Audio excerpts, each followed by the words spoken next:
I'll never forget the conversation I had with my father when I told him I was engaged. He pulled me aside, his expression serious, and said, "Lauren, are you really sure about marrying this man, Larry? I know you love him, but I don't think he's the right person for you." Confused, I asked, "Why are you saying this, Dad? He loves me and respects me. I don't care that he doesn't have as much money as we do." My father sighed, his voice soft but firm. "Lauren, you know I built my wealth from the ground up. I would never look down on someone just because they're not from the same financial background. But there's something about Larry that worries me. He's a bit of a shady character, and his mother is no better." I was taken aback. "What do you mean, Dad? I don't understand." He hesitated, then said, "Maybe it's just a father's instinct, but I don't believe this man truly loves you. Yes, he's affectionate, but I've heard him talk about how rich you are. I overheard him bragging to his friends, saying he had bagged the rich brat. And Linda, she just laughed and agreed with him." I felt a pang in my heart, trying to defend Larry. "You must be mistaken, Dad. Larry would never say those things about me, and Linda cares about me too. She would definitely scold him if he ever joked like that." But deep down, I wondered if there was some truth in my father's words. Sometimes I wish I had listened to him. At the time, I was just a naive girl in love, desperate to hold on to something after losing my mother 3 years before. My dad was ill, and I knew he didn't have much time left. I clung to Larry and Linda because they gave me a sense of purpose, a reason to keep going. My father had built a comfortable life for us through hard work and smart investments. I had a decent job and earned a moderate salary, so overall, we were doing well. Larry and Linda, on the other hand, didn't have as much. Larry made more money than I did, but he came from a modest background. His job didn't bring in the kind of money that could make someone rich, and I could tell that bothered him. He and Linda liked fancy and expensive things, and Larry often complained about not having enough money to buy them. I was always eager to help them out with the little allowance my father gave me. I even let Larry and Linda move into my house after we got married, but instead of being grateful, they seemed dissatisfied. They would say things like, "It's such a shame you live in a small house. Your dad lives in a mansion, so why did you buy such a tiny townhouse?" Looking back, I realize how much I overlooked because I wanted so badly to make things work. I ignored the little red flags and convinced myself that everything would be okay, but in the end, I wish I had trusted my father's instincts. I don't make a lot of money. Larry's dad lives in a mansion because he's wealthy, but I'm just a regular office worker with a modest salary. Buying this house was a real challenge for me, and I was only able to manage it because my dad helped with the down payment. Larry, however, wasn't impressed. He said, "Well, if your dad helped you out, he should have gotten you a better place. I'm sure your mom left him something to give you when you got older." I tried to explain, "I'm not entitled to anything, Linda. Whatever my mom left behind is my dad's now. She passed away suddenly, and there was no will. Honestly, I don't mind if I don't get anything. I'm content with the way things are." Linda scoffed, "That's a ridiculous thing to say, Lauren. I would have loved to inherit a lot of money. You know what? Your dad should trade houses with us. He lives alone, so he doesn't need all that space anyway, right, Larry?" Larry nodded in agreement, adding, "Yeah, Lauren, you should ask him." I felt a surge of protectiveness and responded firmly, "Absolutely not. That house belongs to my dad, and he deserves to live comfortably as long as he's alive." Linda then remarked, "Well, he won't be alive for long now that he's sick. We can wait and compromise for a few years and see what happens. Ultimately, everything will be yours after your dad passes. You'll have plenty of money to buy a big house and more." The way Linda and Larry were already making plans to spend my inheritance was deeply unsettling. It didn't help that they frequently urged me to ask my dad for more money. We weren't struggling financially. Larry and Linda just wanted the luxurious lifestyle they imagined, even though it wasn't within our reach. Honestly, I was growing tired of their behavior.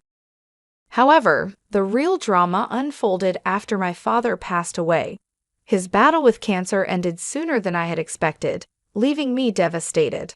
I was heartbroken, but Larry and Linda offered little support.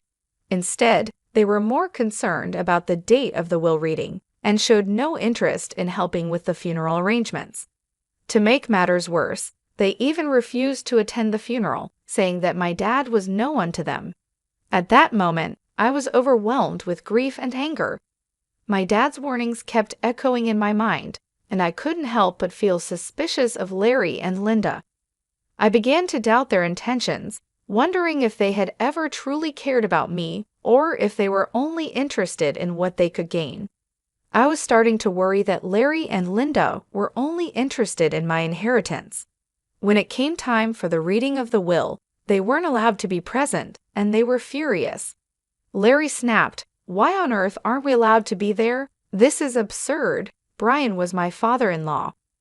Linda chimed in, equally outraged, "Yes, this is ridiculous. We're family, and we have every right to know what Brian left behind. At the very least, my son should be allowed to be there." I tried to keep calm and explained, "Your son isn't mentioned in the will, Linda, so he doesn't have the right to be there. Why are you two so fixated on the inheritance? You didn't even bother to come to the funeral." It was ironic how suddenly my dad mattered to them when it came to the possibility of getting some money. I was really annoyed with both Linda and Larry, but what made things worse was how relentless they were. As soon as I got back from the will reading, they pounced on me, eager for details. They weren't allowed to see the will themselves, and that only made them more persistent. I was struggling with the grief of losing my father, but instead of offering any words of comfort, they were only interested in one thing. Linda asked bluntly, "So, we've been wondering for a while now. How much inheritance did you get from your parents? You must have received a lot of money. Tell us how much."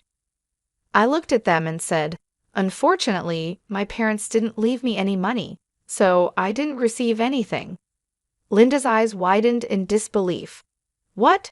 You didn't get any money, but your parents were rich? They should have left you something. I don't believe you didn't get any money. You're lying to us. There's no way your parents didn't leave you a single penny." Larry joined in, pressing me, "No money at all. The will didn't even mention you getting any kind of money. You can't be serious." I sighed and tried to stay patient. "No, Larry, there was no money in my inheritance. The lawyer told me that. You can even check my bank balance in a few days and see for yourself." "But what about all their wealth?" Linda asked, her voice edged with frustration.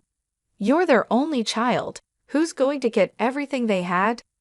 I shook my head and said, "I don't know about that, Linda. The lawyer just told me I didn't get any money, and honestly, that's okay with me. It was my parents' money, and it's up to them who they chose to leave it to." Linda looked furious and blurted out, "That's ridiculous. You need to fight for that money. It should be yours." "There is no money, Larry," I repeated firmly. They didn't have much left in the end, and whatever was left, they gave to charity. They had been planning this for a while. Larry and Linda looked completely taken aback, anger simmering just below the surface. I couldn't understand why they were so upset. I almost gave in and told them everything, but something held me back. There was a growing doubt in my mind that my husband and mother-in-law were up to something that wasn't in my best interest. I decided to wait and see how they would react, but they didn't let up. Larry and Linda kept pressuring me for more information, as if they didn't believe what I had told them. The more they pushed, the more uneasy I felt, sensing that there was more to their behavior than just disappointment over the inheritance. I decided enough was enough. I told them firmly that I didn't get any money, and even offered to show them my bank account in a few days. A month passed and nothing showed up. During this time, Larry became more distant and stopped being affectionate. He was always checking my account and constantly hounding me for information about my inheritance. It became clear where this was heading. Finally, one day, I decided to put an end to it. I showed them my bank statements and said, "See, I told you that I didn't receive anything. I'm not hiding any secret inheritance money from you. Do you believe me now?" Larry looked at the statements and said, "Wow, our years of hard work just went down the drain then. So her parents weren't rich, and she didn't even get $3,500 in the will. This is ridiculous. I can't believe this." Linda echoed his sentiment. "I can't believe this either, Larry. I stayed in this marriage for nothing. I married Lauren for nothing. It was all a waste of time." Feeling hurt and confused, I asked, "What the hell does that mean, Larry? Why are you talking like this?" Linda answered for him. "Why do you think he's saying these things, Lauren? Who the hell would marry you without thinking about the money? My son simply married you so that we could rely on your inheritance. Now I see that you didn't even get a penny. I can't believe I wasted 3 freaking years on a useless girl like you. I could have done so much better." I was stunned to hear them speak that way about me. I finally realized that Larry married me for money. My parents were right about him and his mom. They were gold diggers. I was so done with my husband and mother-in-law. I was breaking inside, but what they said next turned me to stone. Linda looked at Larry solemnly and said, "What's done is done, Larry. But now it's time for you to divorce Lauren. There is no reason for you to stay with her anymore. You will have time to find a new rich wife. This time, we will make sure she actually has some money to her name." I was in disbelief. "Are you freaking kidding me, Linda? You're asking Larry to divorce me over money. Larry, are you going to listen to her?" Larry didn't hesitate. "Of course, I would listen to her, Lauren. I married you so that my mom and I could have a comfortable life. We grew up poor, and I didn't even go to college. I had no way of earning a lot of money." I was horrified. "So you pretended to love me and tricked me into marrying you? You thought my parents would give me lots of money?" Larry nodded, and I felt my heart shatter. "Yes, Lauren. I thought your parents would leave you a lot of money, but now I see that they didn't. It was all for nothing." With those words, everything became clear. My parents were right all along. Larry and Linda were only interested in my inheritance, and now that it was gone, they had no use for me. I knew I had to leave them and start a new life, free from their greed and deception. I was willing to share everything with Larry, believing that our marriage was built on love and trust. But when he spoke, I realized how wrong I was. "Yes, that's what I thought too," he said coldly. "It was the only way I could give my mom the life she always wanted. But now I see that my efforts were pointless. Mom's right, I need to divorce you and keep looking." His words hit me like a ton of bricks. The casual, almost indifferent way he talked about ending our marriage made me question my own sanity. How could he be so detached, so unfeeling? Linda and Larry continued to voice their frustration, complaining about the marriage and about me, but I stopped listening. I was too overwhelmed, too lost in my thoughts, trying to process what they had just said. Their complete lack of emotion and Larry's sudden change in behavior were both heartbreaking and infuriating. At first, I felt a wave of anger rise up inside me. I wanted to scream, to throw things, to let out all the pain and frustration that had been building up. But instead, I took a deep breath and remained calm. "Okay then, Larry," I said quietly. "If a divorce is what you want, you'll get it. I've never been one to refuse your demands, so I might as well give in to this one as a last favor." Linda, sensing an opportunity, quickly added, "So you'll agree to a mutual divorce? It'll save us both a lot of money. And don't even think about trying to get alimony from my son. We'll fight you every step of the way. It's best if you just agree to this." I nodded, realizing that I didn't have much choice. "You're right, I don't have a lot of money right now. So I've decided on something. I'll agree to a mutual divorce, but only if you sign a clause stating that we won't share any of our assets. We'll each walk away with what we have, and nothing more." Larry agreed without hesitation. "That's not a problem at all. You don't have much, and neither do I at the moment. If you can forego alimony, I'll sign the divorce papers and won't claim anything from you." We discussed the details of the divorce, making sure we were on the same page. I could see the relief on their faces. They were both happy that I wasn't making a fuss. I guess they didn't expect me to be so calm about it. But the truth was, ever since that day, I had been crying on my way to and from work. I would sit in the parking lot of my office, crying for an hour before and after work, trying to pull myself together. Larry never noticed my puffy eyes, never asked why I was leaving early for work or coming home late. Linda didn't even bother looking at me after she found out I had no money. Their behavior only made me more determined to get out of the marriage as soon as possible. I knew I had to stay strong and move on with my life. Even though it hurt deeply, I was ready to close this chapter and start anew. The way they treated me, the way they were more interested in money than in our relationship, made me realize that I deserved better. I deserved to be with someone who loved me for who I am, not for what I could offer them financially. In the end, I agreed to the mutual divorce, and I made sure that we each kept our own assets. It was a painful process, but I knew it was the right decision. I had to let go of the life I thought I had and focus on building a new one, free from the greed and deception that had poisoned my marriage. I decided that I needed some space from Larry and Linda, so I had them move out of my house and into a rented place nearby. They settled in quickly, and while we waited for the divorce to be finalized, Larry kept his word and didn't demand a share of my house. I also didn't ask for any alimony. In his eyes, it was a fair deal, but I had no idea how much I had underestimated the situation. The truth of it all came to light on the day our divorce was finalized.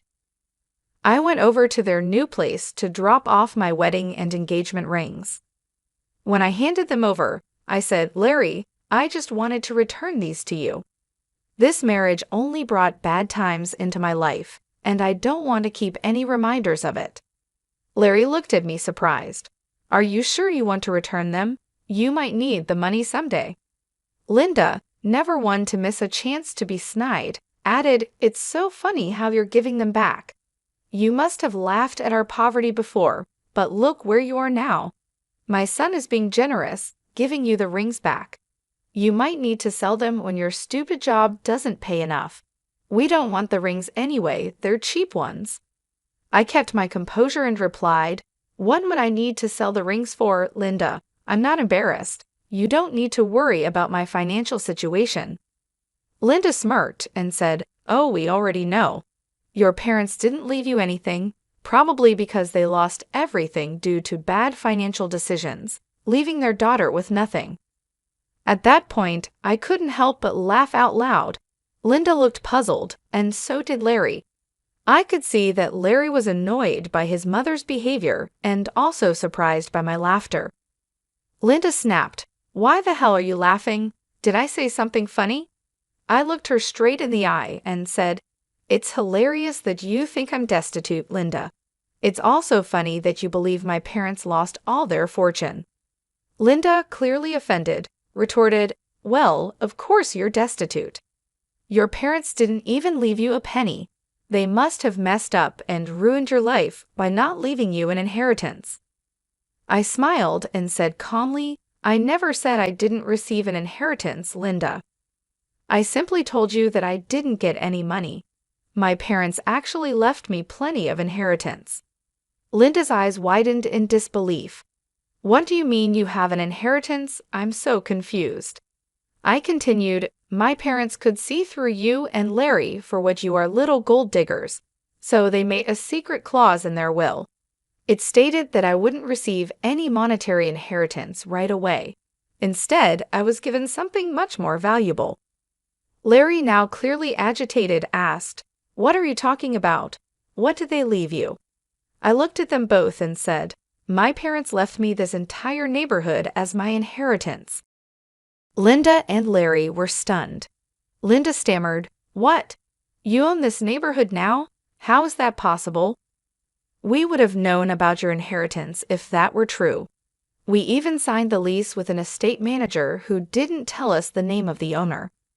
I explained, my parents wanted me to wait for a year before I could take full control of the properties, so everything was kept quiet.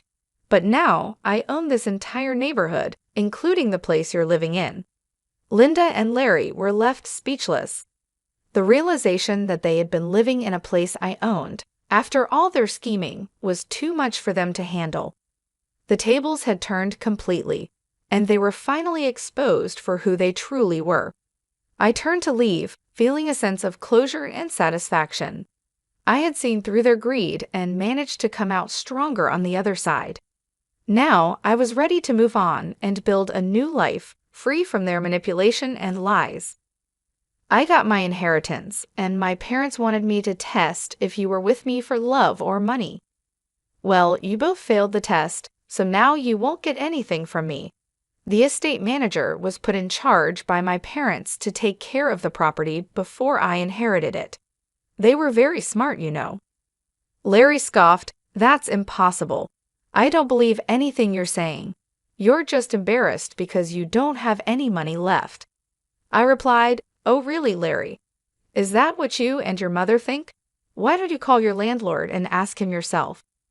Linda and Larry quickly called their landlord to check what I had said. Since their landlord was actually the estate manager, he told them everything. When they hung up, they looked shocked and panicked. "You lied to us," Linda stammered. "You tricked us into thinking you didn't have anything, but you own the entire housing society now. How dare you trick us like this? You wanted to keep all your wealth to yourself, so you made Larry divorce you and sign papers saying he wouldn't take anything from you." I couldn't help but laugh at their nerve. It was finally hitting them how badly they had messed up, and now it was time for some well-deserved karma. I said, "It's funny you're accusing me of being dishonest. Larry, you tricked me into marrying you by pretending you loved me. And Linda, you helped him with this plan, and even told him to divorce me. If anyone here was scamming, it was the two of you. As for my inheritance, you asked how much money I got, and I answered truthfully. This was all a misunderstanding on your part." Linda tried to reason with me. "What's done is in the past. Why don't we try again? We did spend 5 years together, and it would be a shame to throw it all away." I shook my head and said, "So now you want me back in your life? Funny how you were so eager to start fresh with a new girl. I hear you're already seeing someone rich. Don't worry, I'll let her know what a snake you are, Larry." Larry and Linda started begging me not to ruin his new relationship. Larry pleaded, saying that if I wasn't willing to give him another chance, I shouldn't mess up his future. I told him to get lost and also informed them that I would kick them out once the property was officially mine. They panicked and started begging even more. In the weeks that followed, Linda and Larry kept coming to my house, pleading for forgiveness. They already had an eviction on their record, so it was unlikely anyone else would rent to them. The only reason they were still staying on my property was because I had asked the estate manager to allow it. I also contacted Larry's new girlfriend and told her everything. She was horrified by what Larry and Linda had done and broke up with him immediately. She even showed me the text messages as proof. After this mess, Larry and Linda came over, yelling at me and calling me names. I quickly called the police and had them removed from my property. Once the property was officially in my name, I kicked them out very quickly. They didn't expect me to follow through with my threat. When they showed up again, I called the police, who gave them a stern warning. I also filed for a restraining order. It turned out that the whole town knew about what had happened. Larry and Linda were shunned by their friends and had to leave the city to start over somewhere else. Meanwhile, I'm enjoying my new wealth and finally free from those gold-digging leeches.